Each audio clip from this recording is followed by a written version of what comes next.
Yes. Hey, Matt Pagourgis and John Borges, welcome to Suit Up. Thank you for having me. Thank you. Thanks so much. And for the listeners, I just have to tell you, these gentlemen actually did suit up, which pleases me endlessly. Usually I'm sitting here on this side of the computer like, well, I showed up today, and I guess the other person is just wearing sweats, but okay. So kudos, big points for you both right now. Do you mind introducing yourselves to the audience?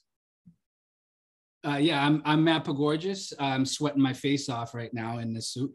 Yeah, I'm one half of the American Pulps team. I'm on the East Coast half. I'm in New Jersey. Yeah, my name's John Borges, and I'm super cool in my suit. I'm not sweating at all, actually. So I'm the half that has just ice water in his veins, and I'm on the West Coast. I'm in LA. Extra chill. Extra chill. That comes from Florida living, right? You're used to just constantly being under that oppressive heat. Yes. We Floridians are known for our calm, collected demeanor. I hear news reports that tell me that all the time. Yeah. We're slick folk, you know. So Florida's chill cousin. I have to ask, how did you guys meet, and how did we get to American Pulps? Well, Matt and I, we were working together in an internet comedy company. So Fremantle Media had partnered with YouTube years and years ago, and we were producing online comedy. And it was in the pet video sector of. I hear that's always trending. Yes, at the time it was, and so what. Companies like Purina and stuff had sponsored these videos, but they wanted them to look like people were just making these videos that they weren't being professionally produced. So we were producers, professional producers. That really felt good. Yeah. So our make it look like shit, guys. Yeah, it's really good for our reels. Yeah. Right. And so Matt and I, worked together, instantly got along, and spent most of our time talking about two things, either pulp paperbacks or rap music. So there's definitely a Venn diagram there. Yes, yeah. Well, also not just rap. It was like we would talk, like sometimes we would have to film way outside the city where the puppy mills are allowed, and so it's long car rides. So we would talk, we talk music, and it'd be like, okay, yeah, John's in the rap. Okay, cool. So we talk like different rappers, and then like, oh, you're into Warren Zevon too, and you're into Tom Waits. So we were like into very eclectic music, and we have very eclectic tastes, which I think shows in all of our work. Yeah. And then when we sort of went our separate ways work wise, in terms of jobs, and we had gotten back together. Well, I think Matt showed up 2 weeks early for a party. I was 2 weeks early. I was really excited. And I was already half in the bag when he showed up at my house. So for unrelated reasons. And so, and he came over, and I showed him, I was reading this book. So, Subtropic Bob's. Yeah. Yes. Flesh. Bob D. It was like, because I think, well, I'll speak for myself. I had gotten into a lot of the pulp art through my fascination with like so-called grindhouse movie posters. Yeah. And so, and at the time it would have been like Tumblr, that would have been the big one.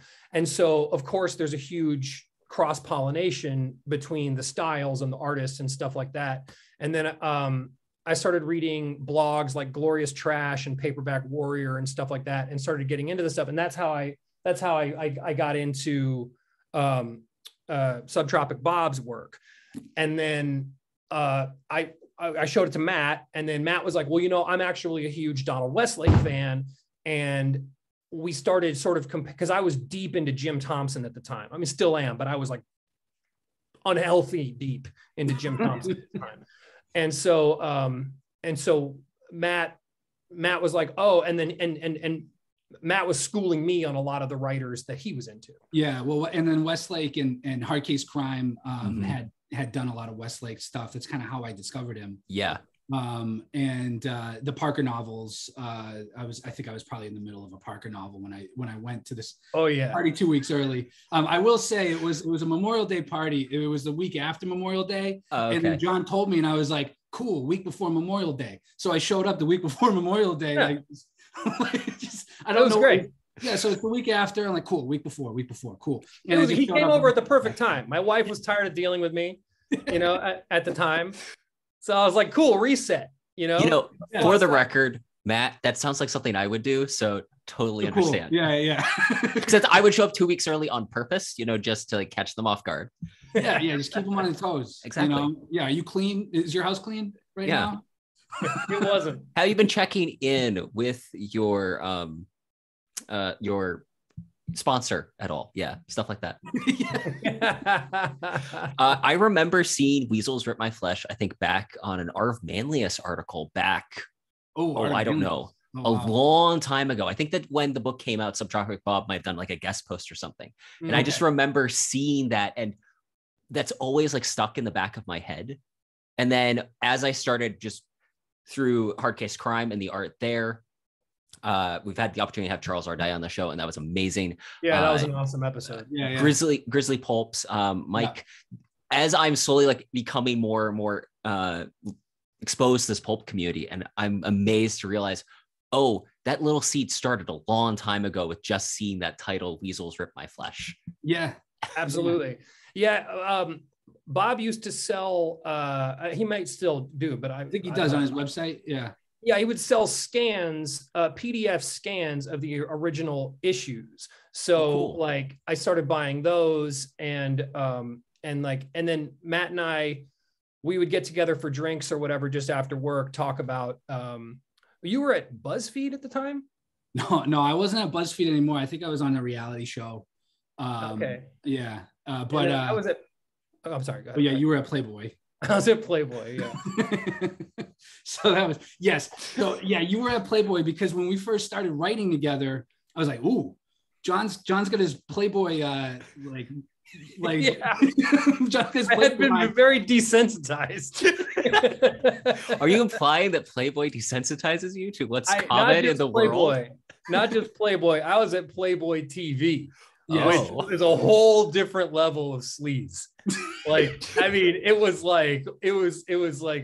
really, really wild, man. Like, it was wild. Hearing that Matt worked at BuzzFeed and John has worked at Playboy makes so much more sense for everything that I see that you guys have done and produced on the internet.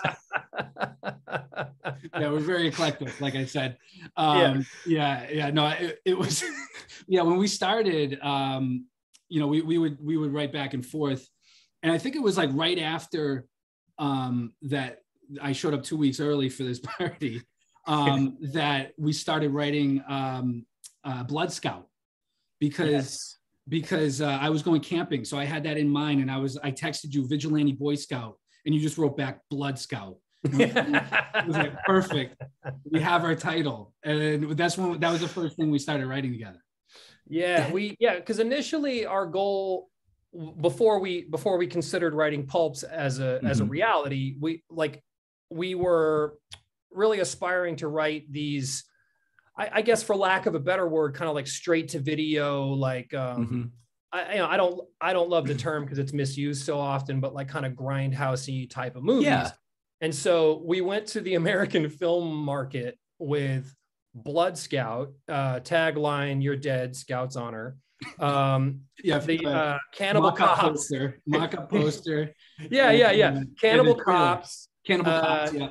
Tagline: "They eat punks like you for breakfast." Cannibal Cops was my favorite. Do these posters still exist, guys? Oh, somewhere. Yeah. Somewhere. We'll post I must see these at some point.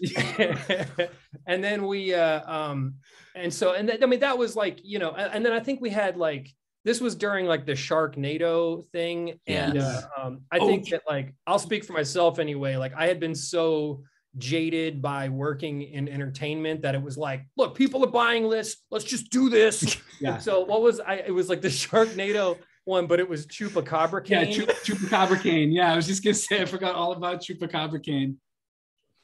I mean, and then we were like, we were sitting there And I mean, this was actually like, I mean, in all seriousness, this was a big moment for us because we took these movies to the American film market, and then we had this sort of like, we had this sort of like epiphany where we're like, hold on, like we're going to work as hard doing stuff that we don't love as we are going to work on stuff that like we're psyched about and stuff that we could be proud of in 10 years, that kind of thing. You know what I mean?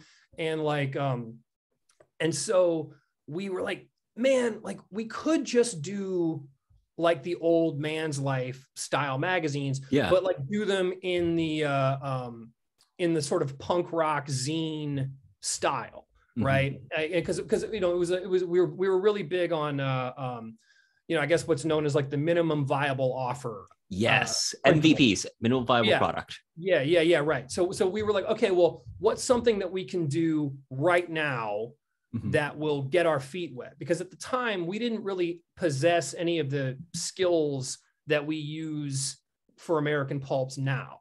You know, we didn't know how to paint. We didn't know how to, I mean, we wrote, like we, you know, like we had worked as writers, but like we hadn't written mostly for video and television though. So like most of the writing was in script form.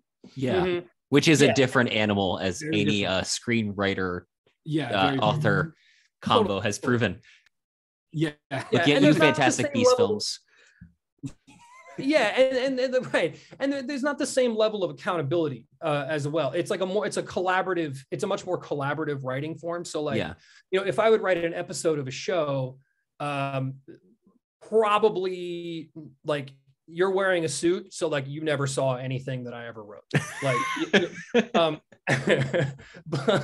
but you know, you'd write an episode and then it would go to producers and you'd get notes and it was a sort of like a problem solving process versus like, I wrote this, you know, and like, this is like, and so we were like, sort of like, why are we bothering trying to be like everybody else kind of thing? You know, and it sounds kind of corny when you say it like that, but that was also, sort of that also when you're writing like that, it gets sanitized with each version. Right? It gets noted back, and it's like it's a script or a story by committee, and it's just the sanitized version. We don't like sanitized. So. No, couldn't tell. And there's no, I mean, we don't, not as readers, and like at the time we had gotten more into this sort of like men's. I'm not making this a gendered thing. It's like that was the genre. The was like men's adventure paperbacks. Like I have some more visual aids. Like we had both read this book, Bronson Blind Rage, which on its surface seems like a Death Wish ripoff. I was gonna say that is Charles Bronson. I mean, literally, they named the hero Bronson. This came out after Death Wish. Any similarities between persons living or dead is purely coincidental. Right, and it's by Manor Books, which was a publisher that I believe was owned by the Cosa Nostra, like flat out owned by the mafia. It was like money laundering. It was basically a money laundering operation. It was a totally, and so nobody knows who actually, I mean, as far as any research we've done, nobody knows who wrote it. This guy, Philip Rawls, nobody knows who wrote it. It's a house name. It was a house name, right? And it was like three. It was a house name, yeah. And so Len Levinson was Philip Rawls for the second installation of the book, Streets of Blood, but also quite good. But Blind Rage is an amazing book. Like, it's an amazing book. It's, and so we were like, damn, man, like people were writing really intense, crazy stuff. Like, why wouldn't we just do that? You know, and it's like, if we can do the minimum viable product and put it out there, we could start this week, you know? And then I think Zine Fest in LA was like a week later or something. And so we just made our first issue, you know? It was so many, and we were like, oh, punk rock pulp. Like, and it was like all messed up. Staples in the wrong spot, cut horribly, and we're just like, whatever, punk rock. Like, we're just like, that was our mantra. It's just punk rock pulp, whatever. I still have the guillotine in my garage. I didn't know if I had it or you did. And I still have it. I had to wrap it in plastic because I have a 4-year-old now. So like, and it was the most dangerous. It's the most dangerous thing. It's so dangerous. So we cut and stapled our own, whatever, the way people do, you know? Yeah. And then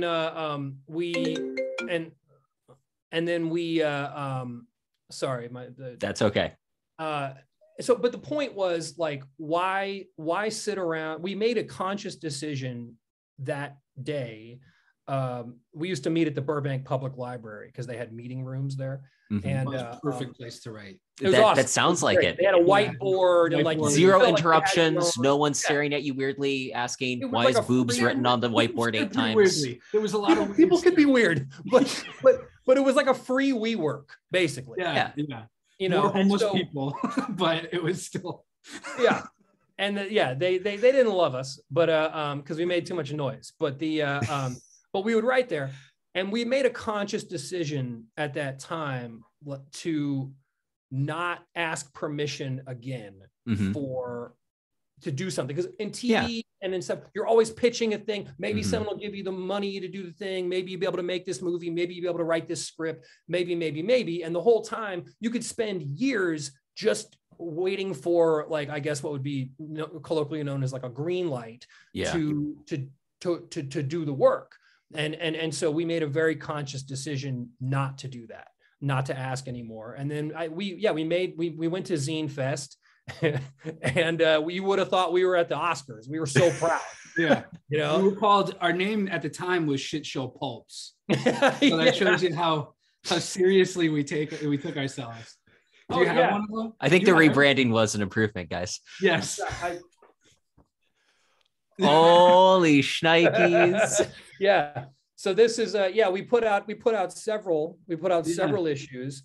And I guess they can't fire me now. We used to run them off of Playboy's printers. Because they had way better printers than where I was working. Oh yeah. Production company. Like I tried to print some, and their printer sucked. So yeah. Yeah. I signed in to it was like one of those printers that was networked, you know? Yeah. And so I signed in as a guy who had left the company.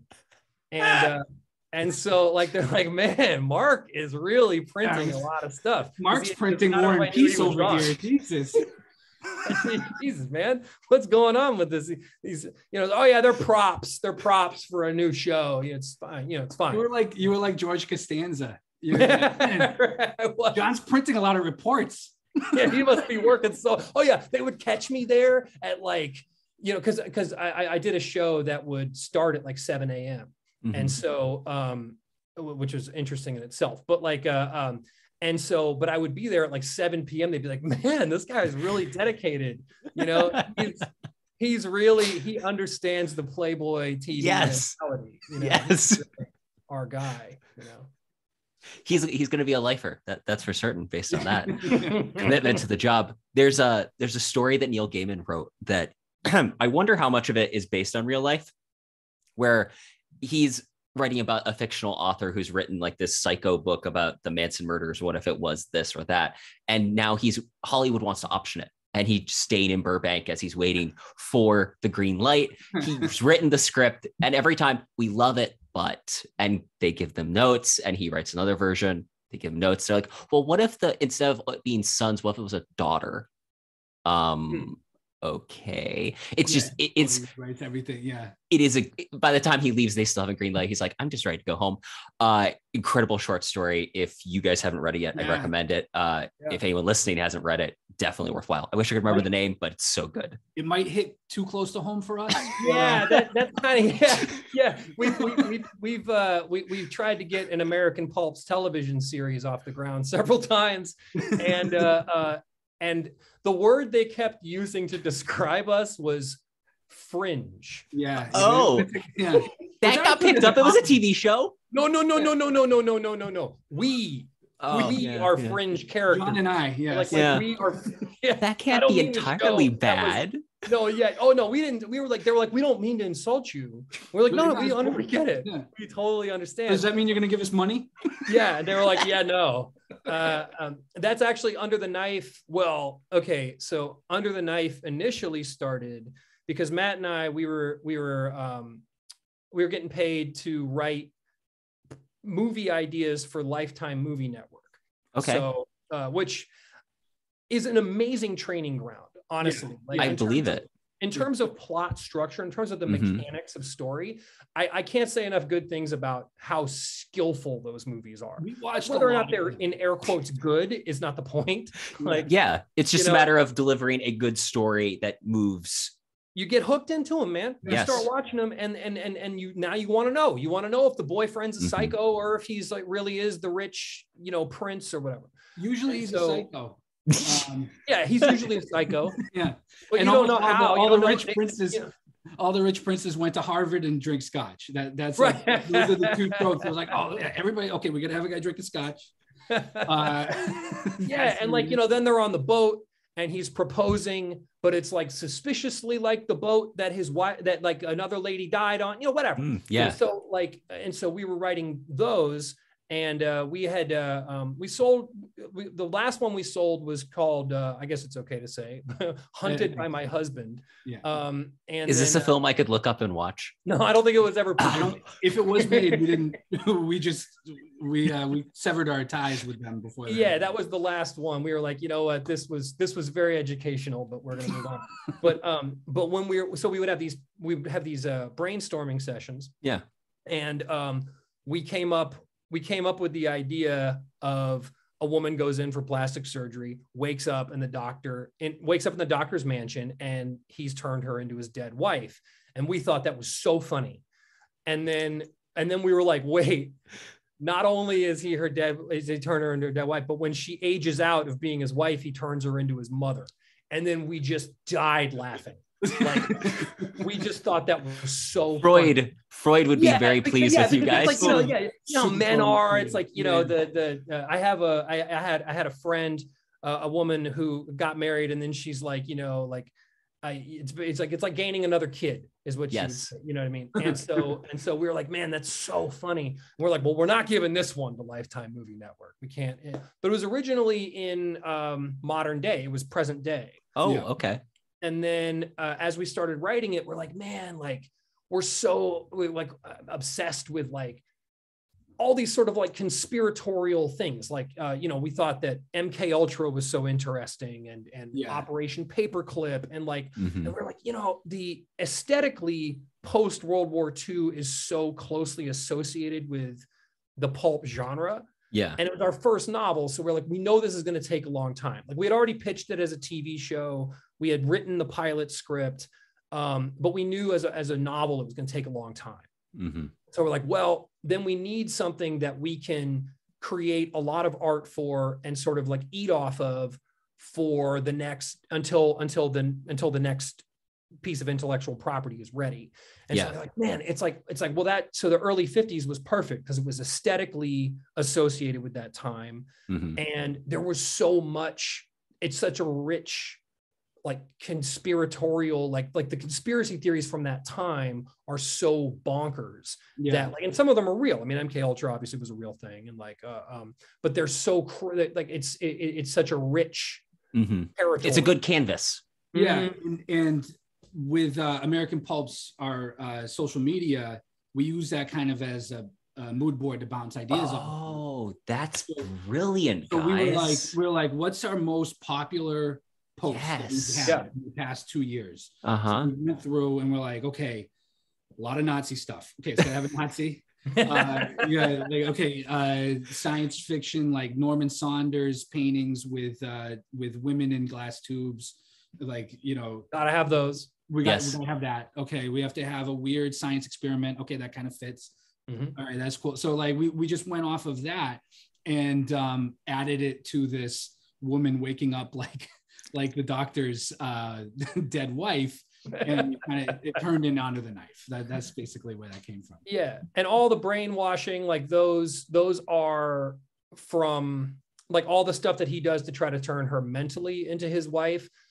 Those are more or less ripped from accounts of MK Ultra. Yeah.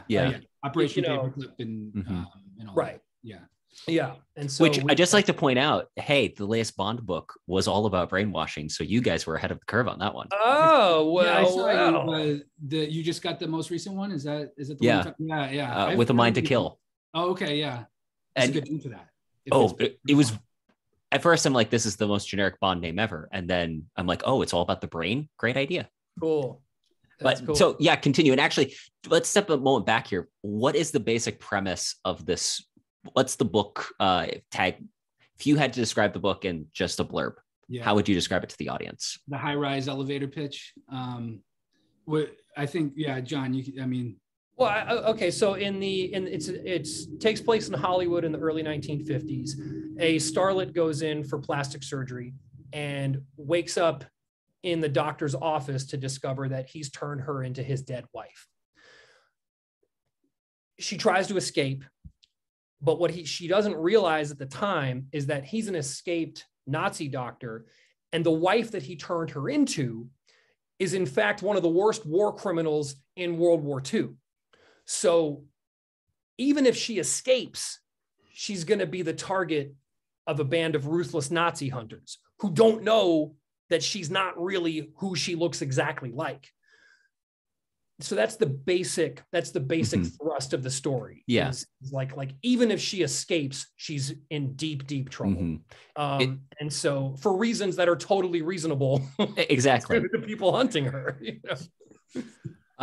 This is one of those books I desperately want people to go out and buy once they listen to this, because it is so good. Oh, that's so kind. I really appreciate you saying that, man.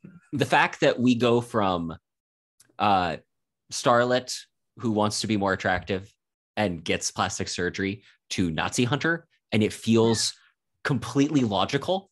Like you made the comment about story structure, and I genuinely think that that's part of what really shows as your book has amazing structure to it, good pacing.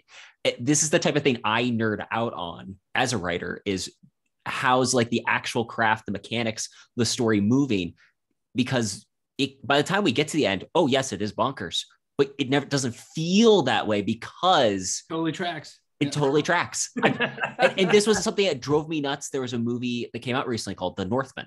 Great movie, but there's like 2 or 3 moments where I'm like, that is the stupidest thing ever. Like you broke my narrative belief because he did something that makes no sense and we just double backed on the plot. Your guys' book doesn't do that at all. It just flows as we continue climbing up the hill of improbability. It keeps going, but it never dips. It never wavers. It's heading that direction without question. And I loved it. Oh, thank you. Yeah, that's really wonderful to hear. Thanks. It's got the ape aliens, and yes, they makes sense by the time it does. By the time I see them, I'm like, I am sold. I'm on board. I was telling Matt pre-show, John, that I was literally calling my parents, talking to them, and I'm like, I'm reading this amazing book called Under the Knife. I don't know how they're going to stick the landing. We've got ape aliens now. There are Nazi hunters. I don't know where this is going, but I'm just holding on, and I can't wait. That's really, really so flattering. I mean, well, I think for us, like a big part of our engine room, for lack of a better term, in writing are like late 20th century action films. Yeah. So like, I think that, and this is something that we tried to, when we initially pitched this as a television series, we unsuccessfully tried to explain this. We're like, no. It's actually quite conventional in terms of its like skeleton. You know what I mean? Like it's like in a lot of ways, at least my interpretation of the process was like we were creating sort of a superhero origin story. Yes. Like not to get too granular about it, or like and people who haven't read the book, I would hate to color their read because it's not intended to come off that way. But it's like it's really like, I love when things get super crazy at the end. And then I get really excited when it's like, oh, wait, but they kind of seeded that in Act 1 of the thing, Oh, so my goodness. Like, it really, really, really means so much to hear that you think we pulled that off. That was one of the parts I loved most, was by the time I got to the end, I'm like, they hinted at this in chapter 1. I'm like, amazing, just spectacular. Because again, these are the things that I nerd out on that I absolutely love. And you're right, it really does have it has a good origin story arc to it. Yeah. I especially love the fact that what you've done with Kate as a hero, as a heroine, is that she starts this whole thing with a very selfish. Like you don't sugarcoat it. She's ambitious, and she's just at the point where she's like, I'm going to do whatever it takes. And so she's not an altruistic character by any means by the beginning. No. She's her character. I mean, even throughout, there's shades of like, she's still a little selfish. But we put her through the ringer. And we would even text that, like, as we're going through our rewrites, like John would just write like, man, we're really putting Kate through a lot here. Yeah, this poor girl. It's just too much. But it was a lot of rewrites. I mean, it took just that seeding, that wasn't after the first draft. That was, draft 3 or 4 really is when we're like, oh yeah, we can put that here, and we can hint at it here, and it'll pay off much more down the line. So I generally, again, because this is the thing I nerd out on, and if people listen to me, they know that this is what I like to talk about. What was the writing process? What did that look like? Because when I write, obviously it's just me. Occasionally I'm bouncing story ideas off of friends or family, but what is it like for the two of you writing together to create this amazing book that I hope will spawn many sequels? Well, it started out as a script. So we Burbank Public Library, again, we always, whenever we give interviews, we talk about the Burbank Public I used to work at a local library, so the fact that this is a part of your origin story delights me to no end. Like, I remember those crazy people at my public librray. Yeah, no, we were one of them. Yeah, we would wait outside before they'd open up and march in to get a room booked. But yeah, so we would beat out the story there, and that's usually with most of our stories. I mean, now that I've moved, we do it virtually. We don't do it at the library. But we just go back and forth on the story beats. Now that'll take a while, and then we write the script, and that's then we have the skeleton once we have the script, and it's like we'll break it down, odds and even scenes basically, or I'm really feeling this scene, can I write this scene? We'll just talk it out. And if somebody has some mojo with a certain thing that they already wrote some, then they can take it. It's not like strictly odds and evens. And then we just compile it together, and we each give it an edit pass, really. Yeah. And I don't know if you have anything to say, John, to that. No, that's mostly, like, that was definitely, we had written it initially. It was probably about novella length. Our sort of first pass at it with that process. So we adopted a lot of, like, I guess what would be conventionally known as like screenwriting techniques, where it's like you write 40 scenes, one guy takes odd scenes, one guy takes even scenes, then send them to each other, do a pass on those. And then we compiled the first version of Under the Knife. Which was the longest thing we had written up until that point, but it was still, if it was a novel, it was a very short one. And then I think Matt did a full pass at the whole book from beginning to end, and then sent it to me. And then I did a full pass on the whole book, beginning to end. And then after we had done that, we each got like, we each sort of like did like we looked at it again and sort of like pitched different ideas or whatever. Yeah, it was ballooning at that point. We weren't cutting. Yeah. And so then it like, the book was like 480 pages or something. It was like crazy. The origin story of Sophie Strauss was like a novella in itself. Like it was crazy. And so, I mean, what kind of dog she had, everything was in there. Yeah. Margot. I think we lost Margot. Margot the chicken. Was Margot the chicken in the book? I don't remember. No, Margot. No. Oh, that hurts so bad. There was no chicken. I feel hurt. I love Margot Lane from The Shadow. And no, there was Margot the chicken. Oh. Yeah, there was Margot the chicken. Yeah, that's what had initially like sort of sent her on her murderous murder. Her first after murder they killed Margot was because somebody had killed her chicken. And anyway, whatever. And people who haven't read this book are like, I'm not gonna read this. But anyway, that's not in the book. And so alternate version John Wick. Yeah, right. Yeah, it's canon. Yeah. Margot is canon, but it's just not in the book. Okay. And so anyway, we went sort of like chapter by chapter on the phone because at that point Matt had moved. And so we went chapter by chapter on the phone, and then just sort of like, I guess, like locked each chapter. Yeah. And then, we both read it a couple of times on our own, just sort of leisurely and blah, blah, blah. And then because we also, at that point, we had gotten really excited because I think when we had initially written it, we were like, let's just bang this out. Yeah. Like, let's just sort of like an old break that barrier. Yeah. And then once we sort of got once we did a second draft of the book, we were like, I don't know, this is kind of, I'm not saying it's good. I'm just saying that like, this is exactly the kind of book that if I found this at like a used bookstore, I would go insane for it. Yes. Like it's not for everybody, but it's exactly the kind of book we wanted to write. If this is your thing, this hits every button. And that's that. I mean, this is my type of thing. So that's why, especially for me, I'm like, this is amazing. It's fantastic. It's so exactly what I enjoy reading. And that's what makes it perfect. Well, then you're on a list too. Okay. Most definitely. Hey, why do you think they had to evacuate the airport?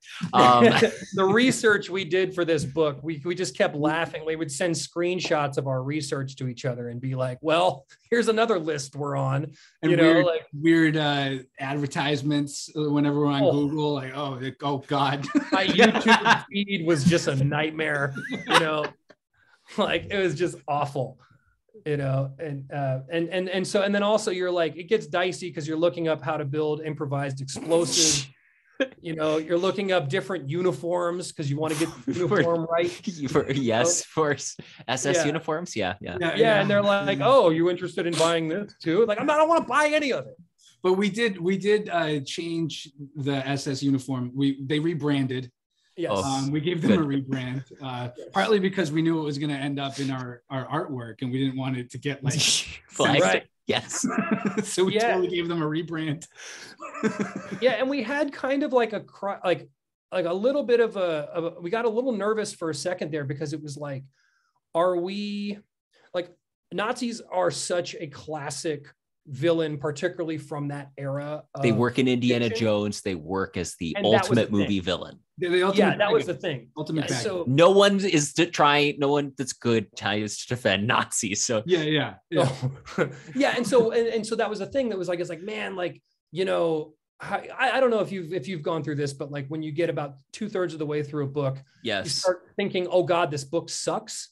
And then like, oh, I'm an idiot for spending all this time on it, like that kind of thing. And so like, I go through those. Matt is probably very familiar with my, I go through these cycles of like, and so it's like, oh man, like, should we be using Nazis as entertainment in any way? And then I was like, well, hold on, Raiders of the Lost Ark is like one of the greatest films ever made. So like, I think we're fine. Indiana Jones is only good when he fights Nazis. I mean, those are all my favorite movies of his. That was we also, when we pitched American Pulps, we were showing pictures of Old Men's Adventure stuff, and there was a few times we would go in and be like, yeah, I see, like, this stuff, this is awesome, right? And they'd be like, well, Nazis are bad, and we're like, oh no, we've already lost them in this pitch.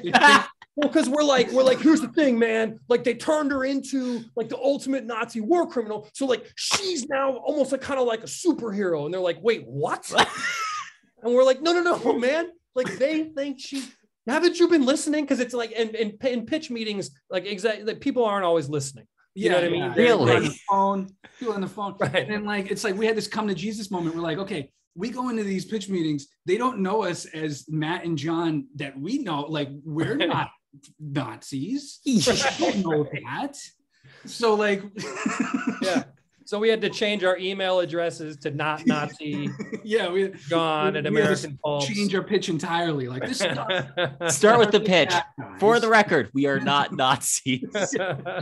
It was a little bit tricky though, because like, and I actually, and maybe this was my ego talking, but like when it came down to designing, because we have a whole visual component as well, and we did a trailer. We're going to be doing a movie, an animated movie version of the novel and stuff.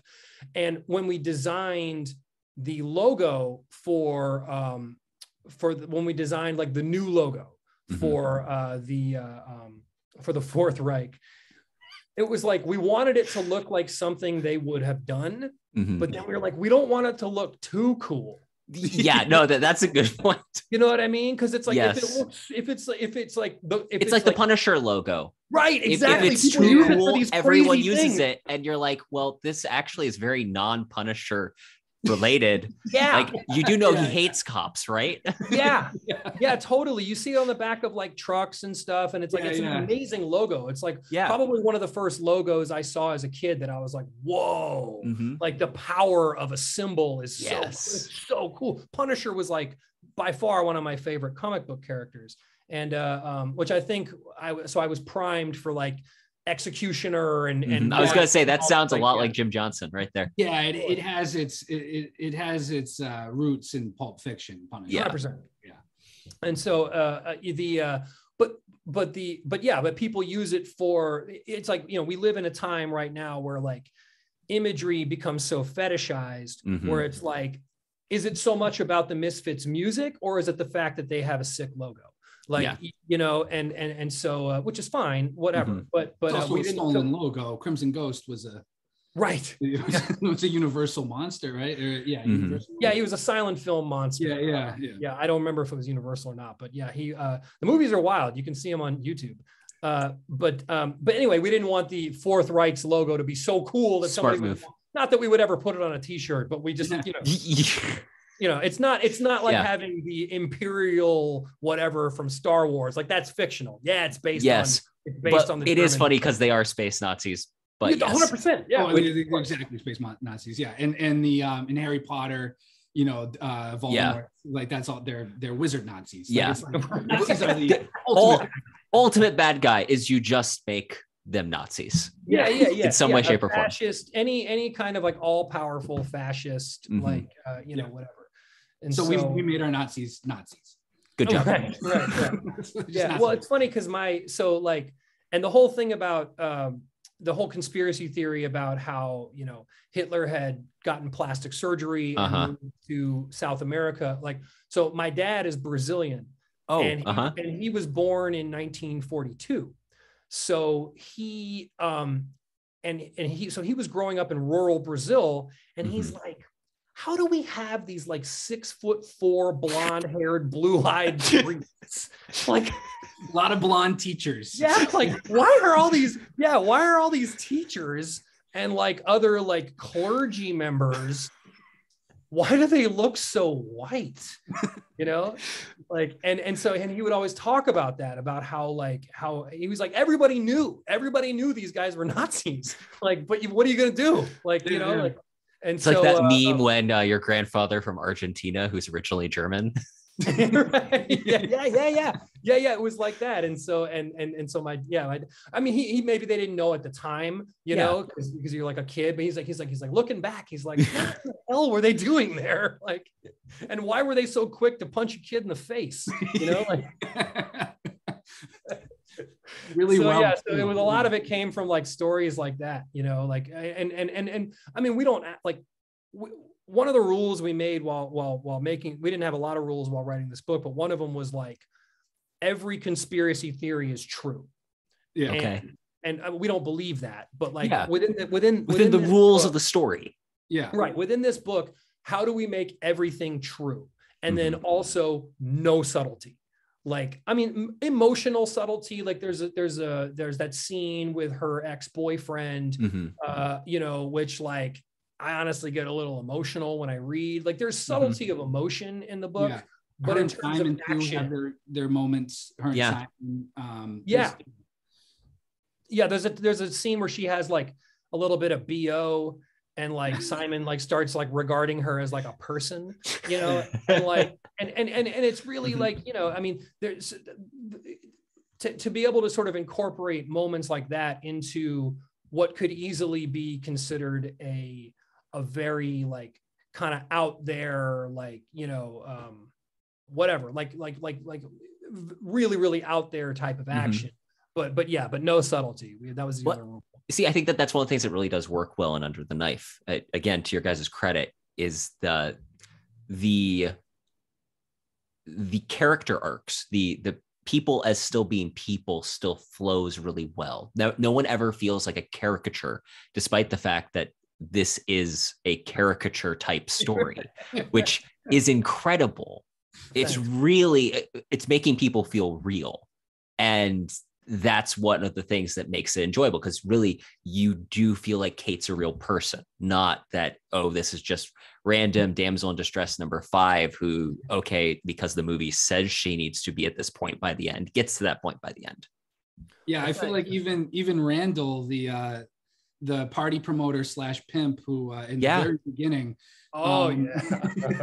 with his pinstripe suit, like I could, he has nuances too. He's very and he's only in one chapter. Yeah, he was heavily influenced by working at Playboy magazine. I mean, Matt wrote a lot of his, wrote most of his best lines, but like it was, so we after work and stuff, we'd get drinks after our respective jobs, and we would sort of like trade stories or whatever, and it was like, but that was fun. Hollywood stuff is from our work, it's like, and like, walking through, when she's walking to the theater, like that's like kind of my old neighborhood. So I would go on Google Maps and like kind of like, okay, yeah. And I would remember like the Vista Theater was like, this cool old school theater. And I looked up, oh yeah, it was around in 1952. So I just walked that. Like I lived on Kingsley. She takes a right on Kingsley. She, goes by my old apartment. So like there's different shades of our experiences in Hollywood, even though it's much later. Yeah.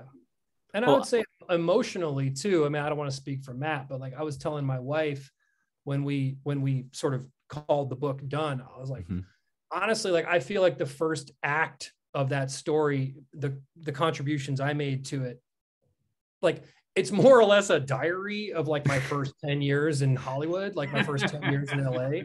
Like it's told from the perspective of a frustrated actress or whatever, but it's like, this whole idea of like giving your youth to something and then wondering if you've wasted that.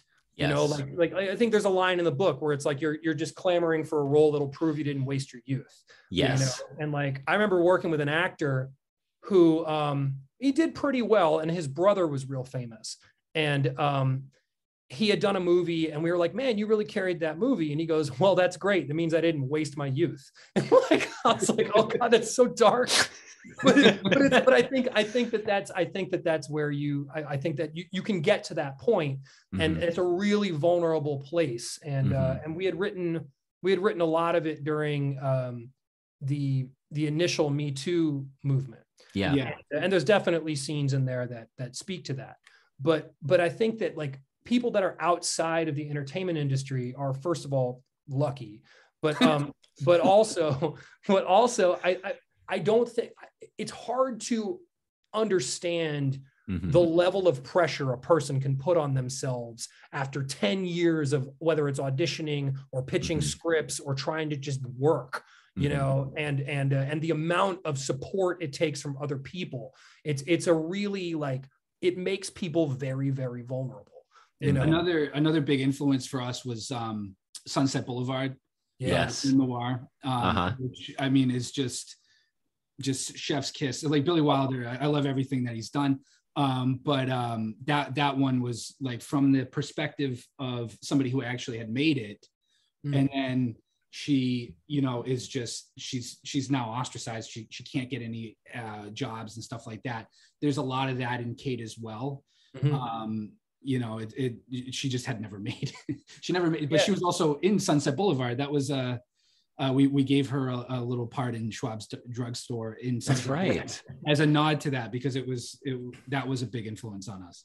Yeah, and she had done that one Humphrey Bogart movie, and like that's a very common thing out here, and happened to me and happened to a lot of people we know, where you'll get that one carrot that'll dang, like that one. It's like, I was in that one thing, or I had that one thing, or I made that one thing. And then you spend a long time kind of chasing that. And in some ways it's an even crueler thing, because you've Because got that carrot dangling. So close. Yeah. It's hope. Yeah. Tangible hope. Yeah. And that's the cruelest thing of all. Yeah. And so I think we put a lot of those feelings and a lot of those sort of like complicated emotions that are maybe a little hard. They're a little hard to understand. Every job has its occupational hazards. Yeah. And I think that like trying to do, and it works better in the early 50s because the business was so regimented. Yes. You can't be like, Kate, don't worry about it. Become an Instagram influencer then if you hate that. Like, there's other options like, reality star. Whatever. Yeah. Like, you start a blog, do whatever. It's like, there was only that, and Kate would have a YouTube channel today, undoubtedly. Oh, yeah. She's ambitious. Kate was willing to do the work, man, And that was just like the first 2 chapters. And then from there, it's no longer a diary. Yeah, right. Wait, you guys haven't been moonlighting as Nazi hunters? So I'm lazy. No, but my mom's name is Barbara. She read the book and she was like, I see you named the mother. And I was like, I just want to say John John came up with that name. Yes, there is a woman in my family, somewhere deep in my family, who had that name and was it just fit. So yeah, so I have my mom Barbara, my aunt Barbara, and my grandmother is named Barbara, and a lot of Barbaras in my family, and they're all offended. No, they're not offended, but yeah.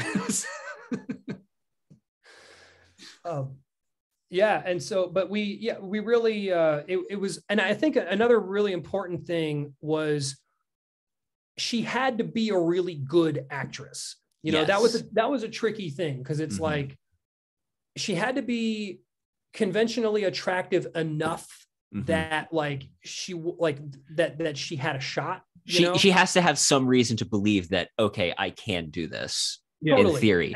And it's like again, the early 50s, there weren't like there weren't that many. We don't have Instagram telling us, oh wait, this guy with 6-pack abs exists. Yeah, I just have myself to compare to. Yeah. But it's like, you know, it's, if you wanted to be a leading lady in the early 50s, there wasn't the same variety of like body types and personality types and stuff. So it was like, you know, she says in the book, you need Jane Russell Curves to play. You need Jane Russell Curves to play a nun. Yeah, you know, yeah. like, and so but it's also, she had to be a really, really good actress, because otherwise what she gets herself into later in the book, she'd be out of her depth, you know? Yeah. So it's like the irony, like it's, we worked really hard on like, how does somebody get exactly what they wanted exactly in a way that would be the worst possible way to get it? You know? Exactly. You describe it as, I think, like the tagline of the book, role of a lifetime. And that's such, again, a perfect way of phrasing it and putting it. I want to transition a little bit of our conversation here to asking about the magazine. Yeah. So that's where you guys started. And how long did the magazine go? And what do we have to look forward to? Well, it started, Shit Show Pulps. We did six issues. Yeah, we let's see. I've got a couple here. We would do 2 short stories an issue usually, and they were pretty thin. Now we're starting there they are. There we go. With the new logo. I love that. I still love that logo. The logo's great. The logo is so good. When we rebranded, I felt really bad to let that go, but we couldn't even advertise. We don't advertise on Facebook or Instagram, but we couldn't even, if we wanted to. Because of the name. Yeah, because of the name. So, and we couldn't talk about it in like polite company. Yes. It's just like, oh yeah, our Instagram thing, like, you know, and right. We sound like losers. And now we have kids, so it's even harder, you know. Yeah, mommy, I learned a new word today. Yeah, exactly. Yeah. But like we like to say, we wanted a name we could live up to. But the new issue is going to be digital, and it's free. With you just sign up with your email, and we'll email it to you. And you can buy physical copies, but it's just going to be a free online magazine.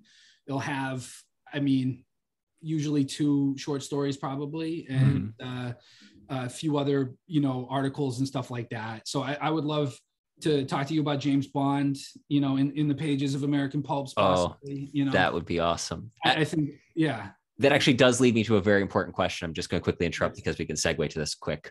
Best favorite James Bond film or book from each of you? Ooh.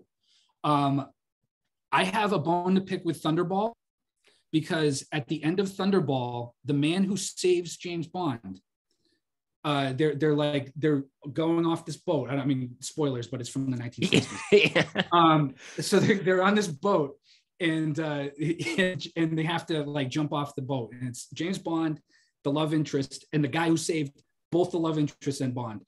The guy's like, I can't swim, and James goes, well, now's a good time to learn, and he hands him a life preserver, pushes him off, and then they all jump off the boat. We never see that man again.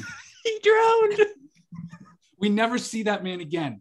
And I have always had a problem with that. Like, it's just like, and then James, they get on this like life raft, and they like fly away. It's like this elaborate thing. And the poor guy's in the ocean, and we've already established that there's sharks there. Like, that's my bone to pick. But I really like the new Daniel Craig ones, or new. I mean, they've been, you know, the last decade. So my entire lifetime basically has been Daniel Craig, which is a shocking thing to realize. Yeah. That's how long we've had between films. Yeah. No, I mean, and the Casino Royale is classic. I mean, all of his are so good, but I mean, that's such a great retelling of it, because or a rebranding of Bond. I mean, I grew up on Pierce Brosnan. I think Timothy Dalton might have been Bond when I was very young. But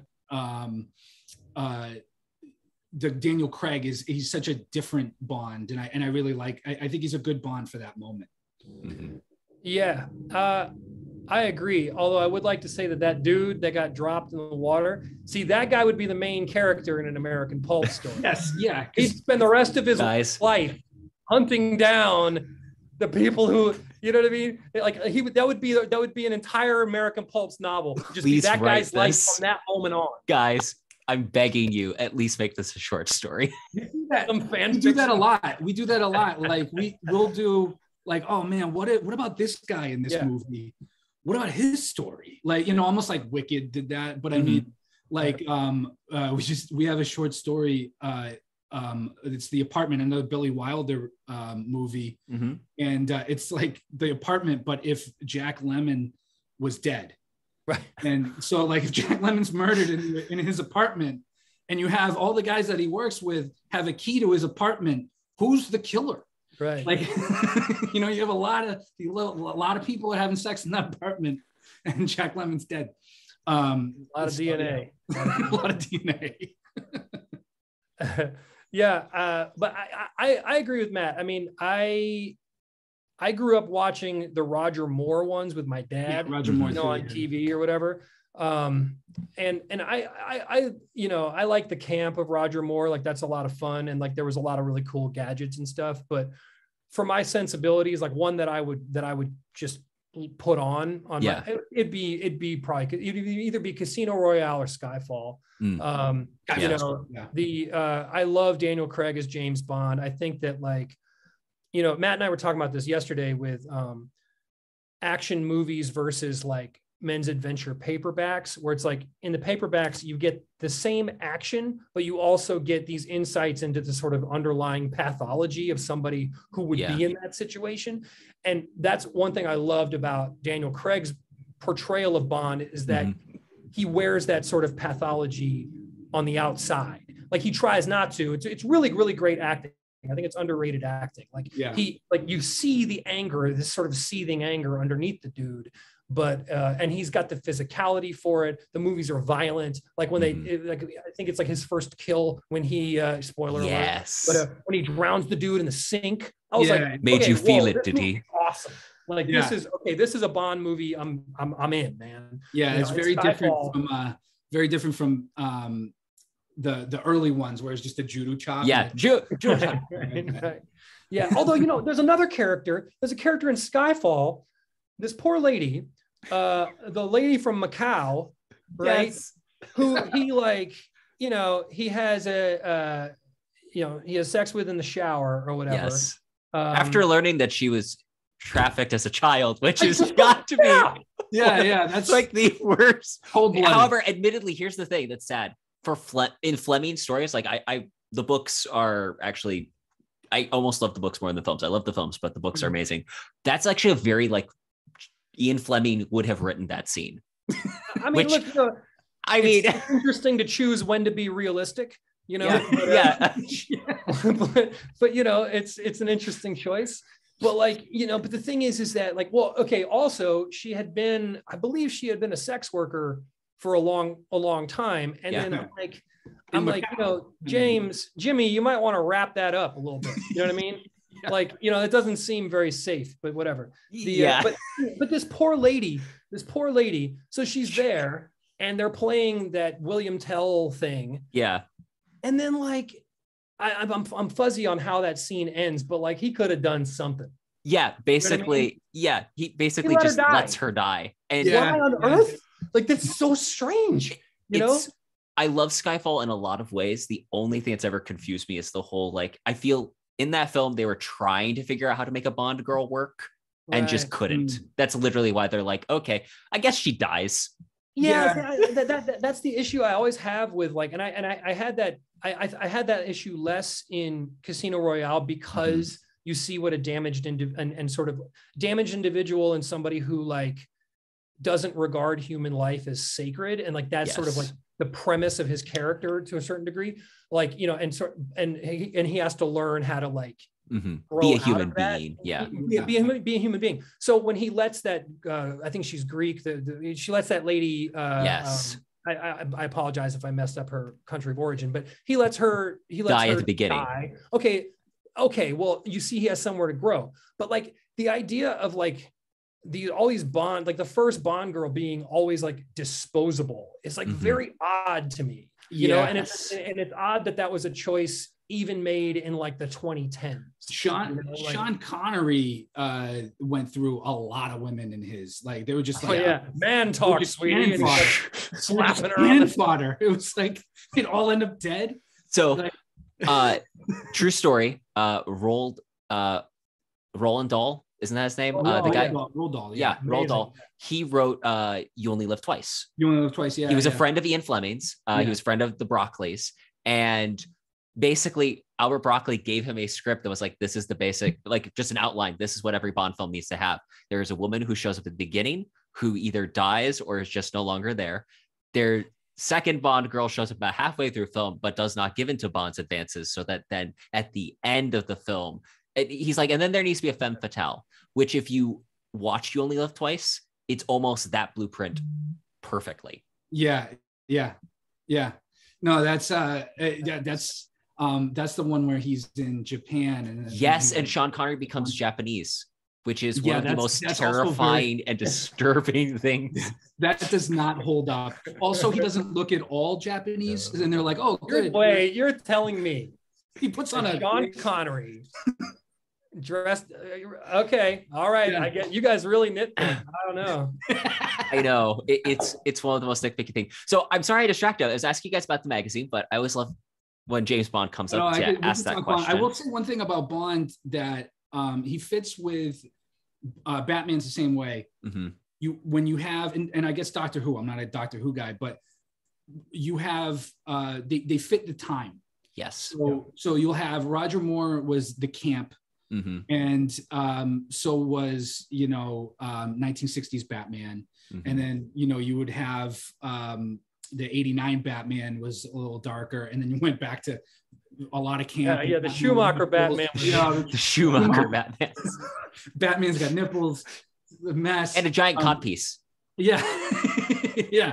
But I mean, it fits the 90s. I mean, it was, that fit the time. And then, Daniel Craig and the Christian Bale Batman, they were both darker, grittier. They fit that time, that post 9/11 moment. That I think, I don't know what Bond's going to do, if he's going to go darker, with the state of events now or not. But I wish they'd done Idris Elba, man. I wish they did. I think he's a little too old now. He's too old now. That's the sad part. I mean, a lot of great actors have been suggested, but I always go back to realistically, it's probably someone very few people have even mentioned, because that's the way Daniel Craig was. Yeah. And they're going to pick some guy who's like Henry Cavill light is my guess, who's just going to be, well, what I think they're going to look for is someone that can be Pierce Brosnan, basically 2.0. That's my guess. And Pierce Brosnan was a great Bond. Like, well, he was able to be gritty and then funny. And debonair, like he's very, he was so, and women love. I mean, like he just, like, he was everything glamorous about the Bond. Like, you know, it was, and I like the one with Michelle Yeoh, because I always had a crush on Michelle Yeoh. Tomorrow Never Dies. Oh, dude, all those old Jackie Chan movies where she's like jumping over a train with a motorcycle and then landing in like a box, you know, like on like a cardboard box. I mean, man, Michelle Yeoh, I always had the biggest thing for her. She's so tough. My special place for when it comes to Brosnan is The World Is Not Enough, and it is simply because of Christmas Jones, and they have used the name just for the amazingly bad joke at the end. And they lampshade it too, because she's like, no jokes, I've heard them all. Yes. You know, earlier in the movie and stuff. I don't know any doctor jokes. I thought you were going to say Mrs. Doubtfire is your favorite Pierce Brosnan, but oh my goodness, that's good though. My favorite Bond. Favorite Bond. I like to think that he was like on a secret assignment mission, and he's like, "What the hell have I gotten into?" That would be great. Like mashup. That is a good mashup. That would be a funny mashup. Hey, more fodder, guys. Come up with the stories. Yeah. So when does the magazine come out? July 4th. Yeah. July 4th. Yeah, July that's 4th it's American Pulps birthday. Yeah. Really, Awesome. really just for the America joke, honestly. That was when we did Christmas the Jones of magazines. I thought America only came once a year. That's right. Yeah. Now America comes once a month, which is still pretty good. I mean, better than some. Just saying. Yeah. We're doing all some right. Countries, some countries don't even have it. You know, it's true. It's true. So we're, but really, it's like, you know, Matt and I both grew up as big hip hop fans, and the one of my favorite elements of hip hop music was always the mixtape. Yeah. You know, and so like growing up in Florida, like whenever a friend would go to New York, you know, like they'd buy the mixtapes from like bootleggers and stuff like that. And like, you know, it was like a really big, or if somebody would go to Texas and come back with a bunch of like DJ Screw tapes. And these were like literal tapes. They had cassettes, wheels. Yeah. I'm older than Matt. I'm several years older than Matt.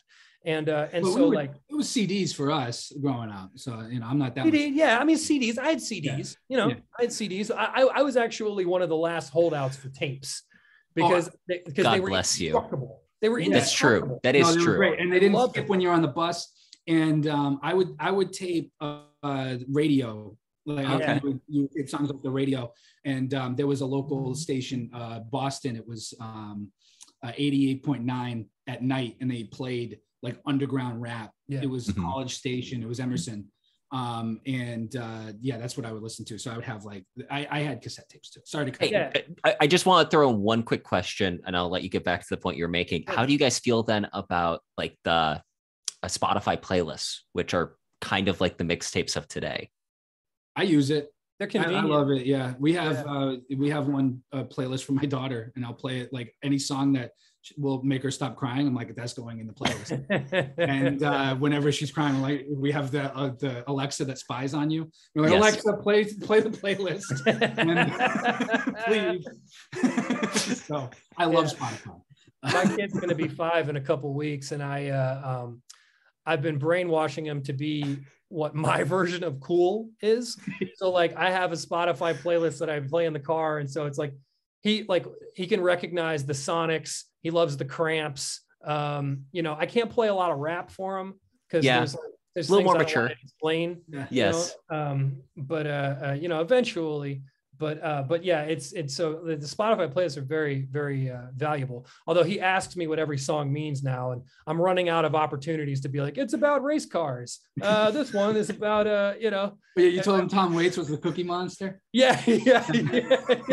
So I could play Tom Waits for years. He'd be like, what's this you know, what's this? I'm like, it's a Cookie Monster. Isn't he silly?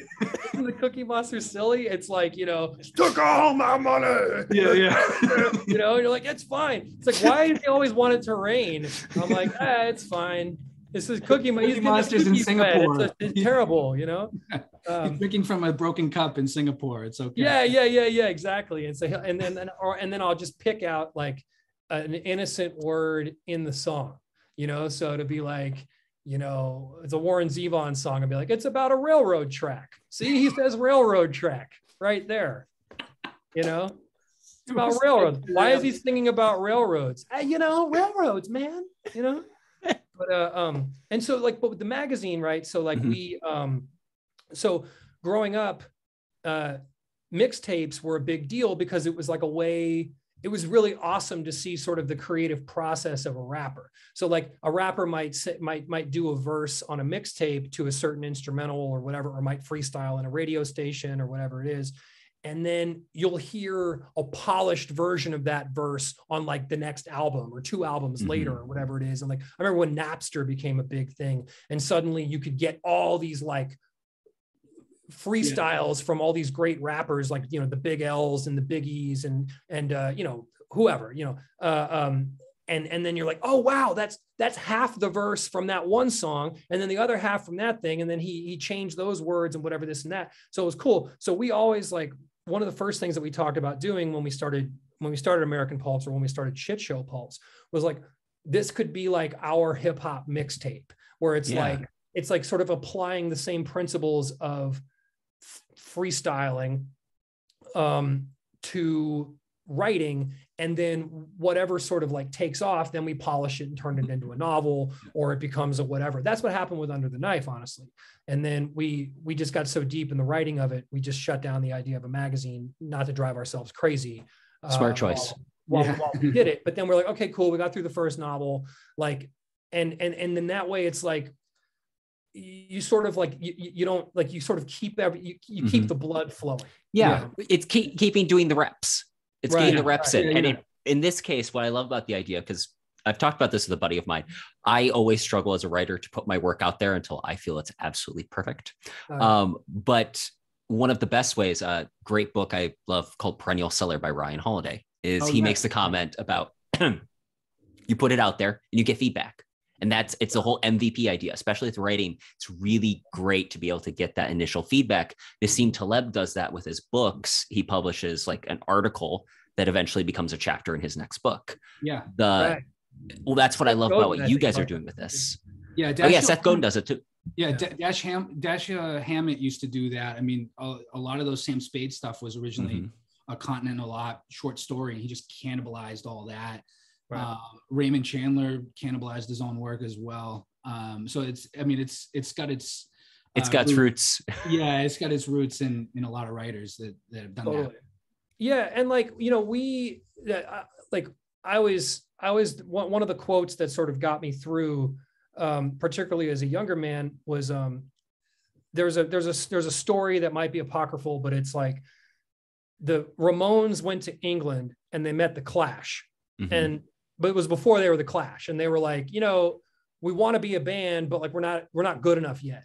And the Ramones were like, we're terrible, like, but we're awesome. Like if you wait until you're good enough, you're not going to do it, you know. Exactly. And so like with Matt and I, and we're really I don't want to gush or anything, but I mean, I feel really lucky to have this partnership, because when we started this partnership, neither of us had done any of the things that we do now.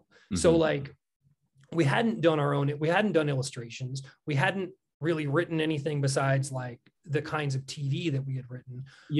We hadn't done any animation. We hadn't done e-commerce, social media. I'm still social media illiterate.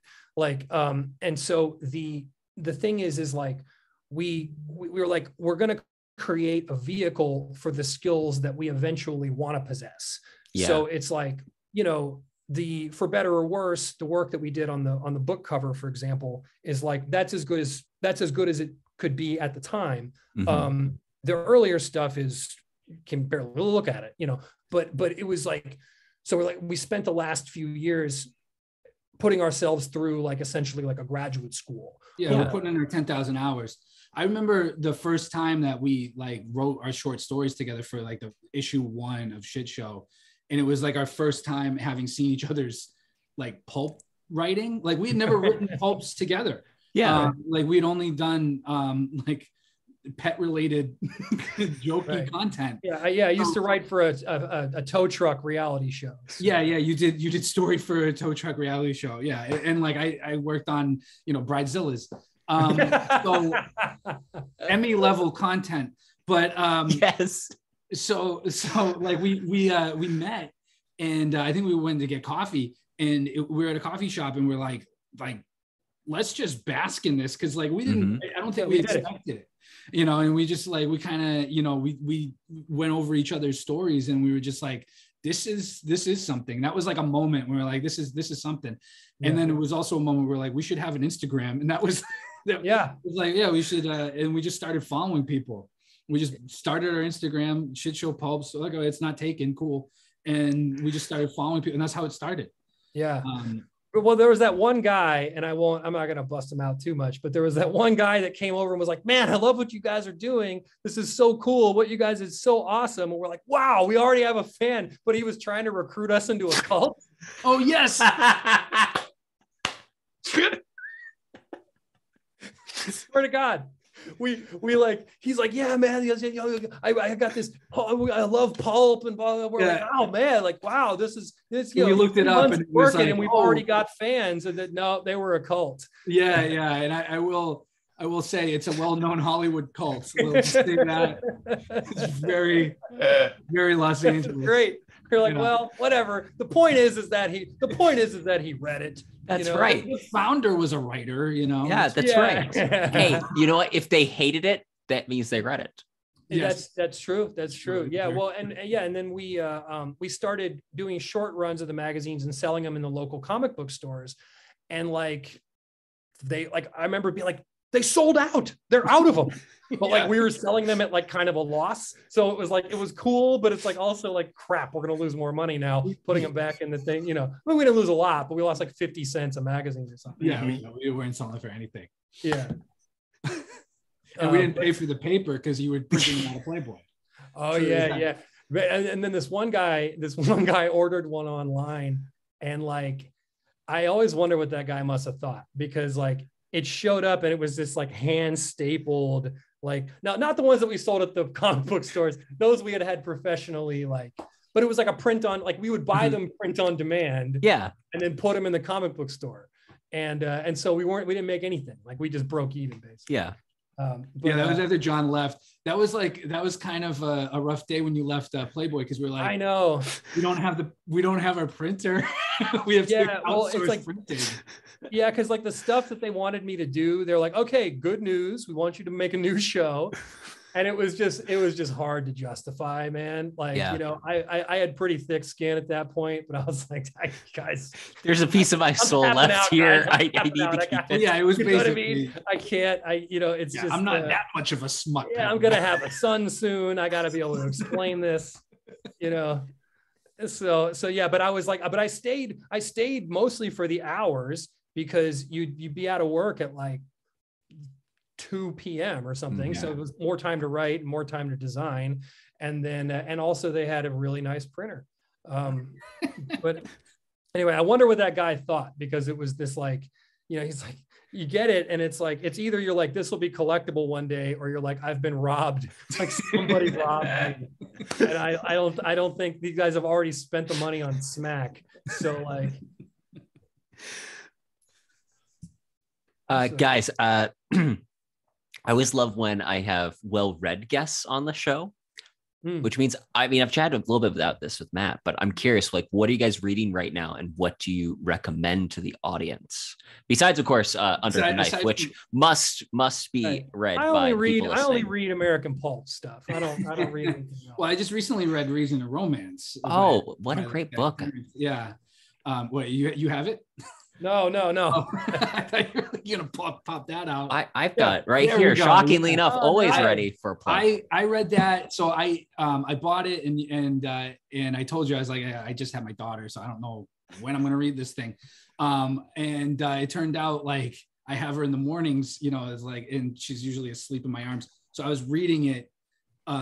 You know, that was like the first book I read after my daughter was born. And, I loved it. I thought it was, I thought your book was great. Thank you.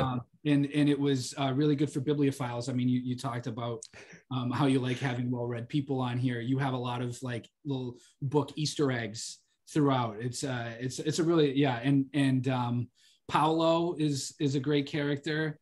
Charles, I texted you or I DM'd you. I was like, Charles reminds me of the boyfriend in Meet the Parents. Yes. What's his name's character in Meet? Owen Wilson. Owen Wilson. Yeah. Well, he's a real tomcat or whatever. Yeah. Totally reminds me of that guy. Perfect. Very well written characters. I do have to say I love that book. I'm currently reading 1776 by David McCullough though. Oh, yes. Yeah, history book, nothing fiction. I'm rereading for I don't know how many times I've read this book, but like I'm reading Matt is very familiar with this one. I'm rereading Ladies of the Valley. Oh yes, Herbert Castle. Castle's Ladies of the Valley. Yeah. Is actually there's a publisher who we have no affiliation with. I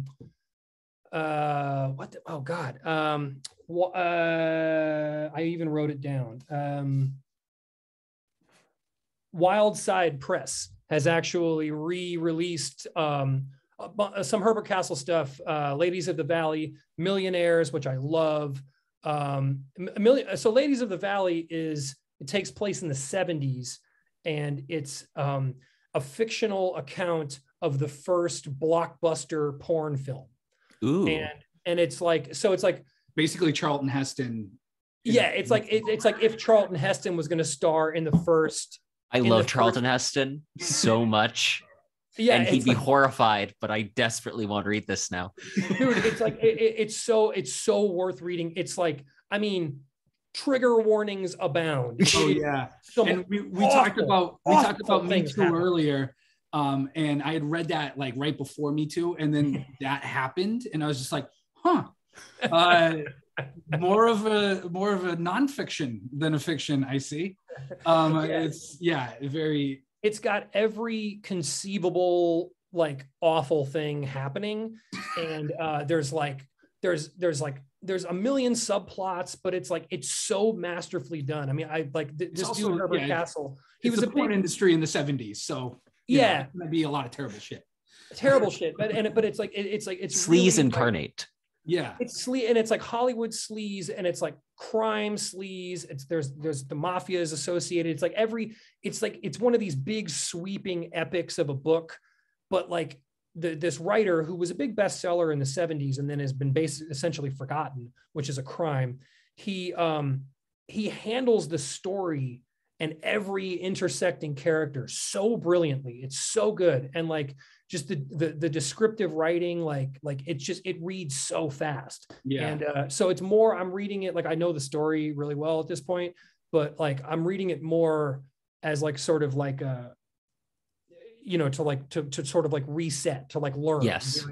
Like a palate cleanser almost. Yeah. Just like this guy's skill level as a best-selling author. It's like really, really incredible. And we've dissected books, like John and I, like will read a book like, oh, this is this book. Like I read Robert B. Parker, and I was like, he really took the Raymond Chandler model and perfected it. And then, so I read that, and then I reread it and like highlighted, and I was just like, okay, so these are good mystery tropes. And he really hit those. Like you have, you see the rich person, and then the very next scene, you're in the slums, and that's a normal trope that you like, if you're looking for it, you see it in almost everything. You'll see it in, Midsummer Murders, great show. I love that show. Robert B. Parker, he was teaching, I think when he wrote that book, he was teaching Raymond Chandler in college, and it shows. It definitely shows. So yeah, Ladies of the Valley is another good one that's to go off of. And it's a masterclass. It's really, really, really fantastic. And it's so uncompromising in its content.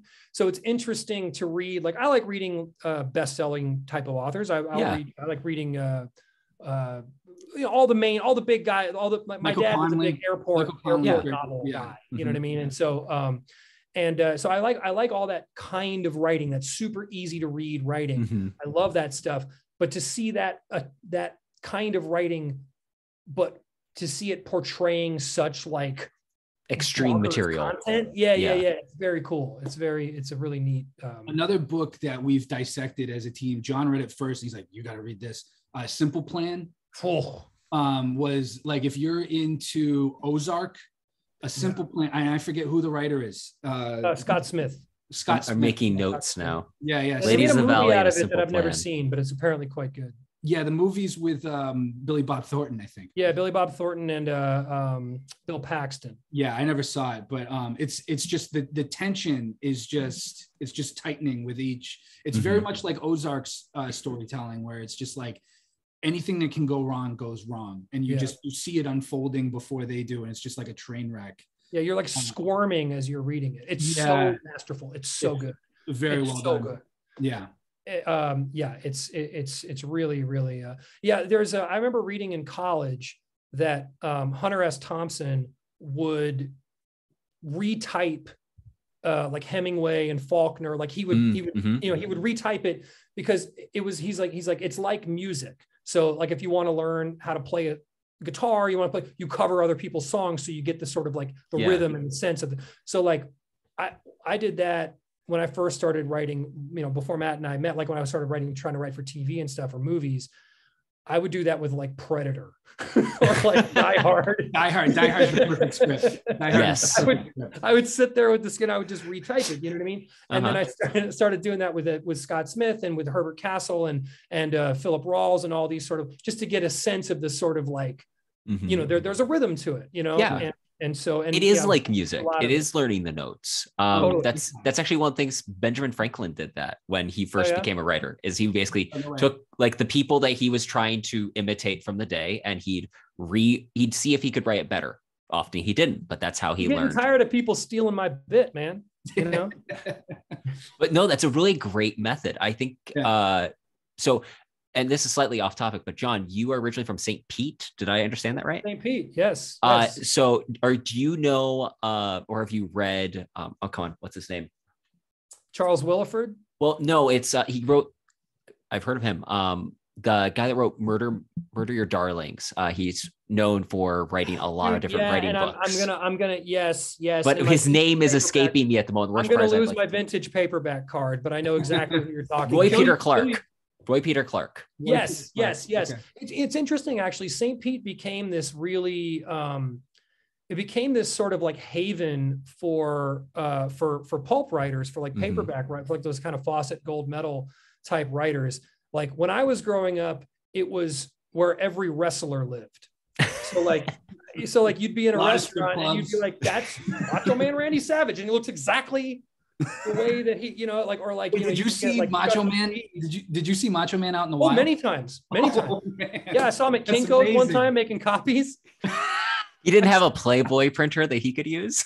No, dude, no. He I would have let him. if he, but oh yeah, and he looked. I mean, he'd go to he'd wear the bandana. He'd have to, and he'd be like, "Hey, can I get a copy of it today?" And he'd be like, "Thanks a lot." And I mean, just exactly, he was Macho Man. He was 24 hours a day, Macho Man Randy Savage.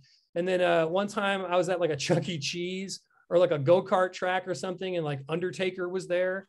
And like, it was like me and my buddies were like young. We were not young enough to be kids, but like and old enough to be at like an arcade, like stoned, you know what I mean? And I remember the arcade owner was like, "Undertaker's over there with his kids. Don't bother him." Okay, chill out. But yeah, like mess with that guy. Hulk Hogan, like all those guys, man. It was like wrestler town. It was like, that's hilarious. But yeah, it's and it's weirdly where Jack Kerouac died. That's right. Yeah. I think Jim Morrison went to St. Pete High. He was from there. Yeah. Yeah. He died in Paris though. Yeah. Yeah. Just out on that one. yeah, so it's an interesting very random place. It's so different now. It's like really nice, but it's where they filmed Summer Rental. Summer Rental. It's where they filmed Spring Breakers.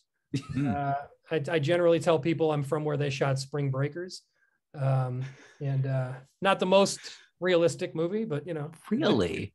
Hey, we're not here for realism. We're here for multiple other things, especially not us. Gentlemen, this has been an absolute pleasure. Where can people go to learn more about American Pulps, about Under the Knife, and your upcoming magazine?